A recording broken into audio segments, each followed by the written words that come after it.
తిరుమల శ్రీ వెంకటేశ్వరుని తెలంగాణ ఎమ్మెల్సీ సుభాష్ రెడ్డి దర్శించుకున్నారు.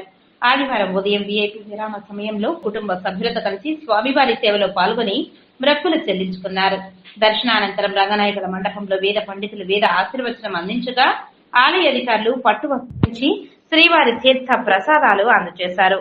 ఆలయం వెలుపల తెలంగాణ ఎమ్మెల్సీ సుభాష్ రెడ్డి మీడియాతో మాట్లాడుతూ ప్రజలు రైతాంగం సుభిక్షంగా ఉండాలని కోరుకున్నట్లు తెలిపారు. ఇరు తెలుగు రాష్ట్రాల మధ్య సత్సంబంధాలు కొనసాగి సమస్యలు పరిష్కారమయ్యే దిశగా చూడాలని స్వామివారిని వేడుకున్నానని తెలిపారు.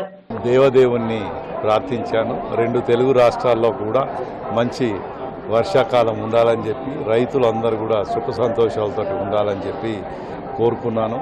అలాగే రెండు రాష్ట్రాల మధ్య కూడా సుహృద వాతావరణం ఉండాలని చెప్పి ఇప్పటివరకైతే ఏవైతే ఇంకా కొన్ని సమస్యలు మిగిలాయో అవి కూడా అతి త్వరలో కంప్లీట్ కావాలని రెండు రాష్ట్రాల ప్రజలు కూడా ఐక్యమత్యంతో ఉండాలని దేవదేవుని కోరుకున్నాను.